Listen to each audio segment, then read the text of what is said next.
আজকে সকাল সকাল উঠে বেরিয়ে পড়ি ক্যাফের দিকে। শিলিগুড়ি থেকে আমার ক্যাফের ডিস্টেন্স বাসে যেতে মোটামুটি সময় লাগে 3 আওয়ার্স কিংবা তার বেশিও লাগে কোনো সময়। আর ক্যাফেতে ঢুকতেই খুশিটা একটু অন্য রকমের হয়। ক্যাফেতে ঢোকার সাথে সাথে চলে এলো কফি খেয়ে আমি সবজি বাজার আনতে চলে যাই। সবজি বাজারের সাথে সাথে আরও অন্যান্য জিনিসের লিস্টও ছিল, সেগুলো সব কিছু নিয়ে আসি। বাকি যা যা লাগবে সেগুলো সব ম্যানেজ করে দিই আমি 2 দিন পর ক্যাফেতে এসেছি, তাই আমাদের ম্যানেজার ভাই 2 দিনের সমস্ত হিসাব আমাকে দেয়। দেখি সব হিসাব ঠিক আছে, টাকা একদিকে আসে আর অন্যদিকে চলে যায়। আজকে কিছু বিল পেন্ডিং ছিল, যেমন লাইটের বিল দেওয়া হলো, জলের বিল দেওয়া হলো, আরও 1-2জনকে পেমেন্ট করা হয়েছে।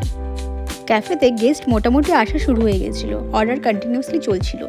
প্রায় সন্ধে হতে আসছিল। যেহেতু আমি আজকে স্টে করব না, তাই আমাকে শিলিগুড়িতে ব্যাক করতে হবে, তাই বেশি দেরি না করে আমি চলে আসলাম বাস স্ট্যান্ডে।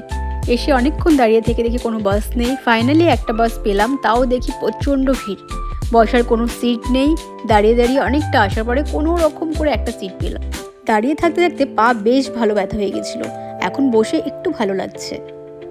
বাড়ি আসার পথে দেখি শিব মন্দিরে প্রসাদ দিচ্ছে। আমি লাইনে দাঁড়িয়ে প্রসাদ নিয়ে নিই। খিচুড়ি প্রসাদ, তাও আর শাল পাতাতে। কার না ভালো লাগে বলো? আমরা বাড়িতে যতই খিচুড়ি বানাই না কেন, কিন্তু প্রসাদের স্বাদ টোটালি আলাদা।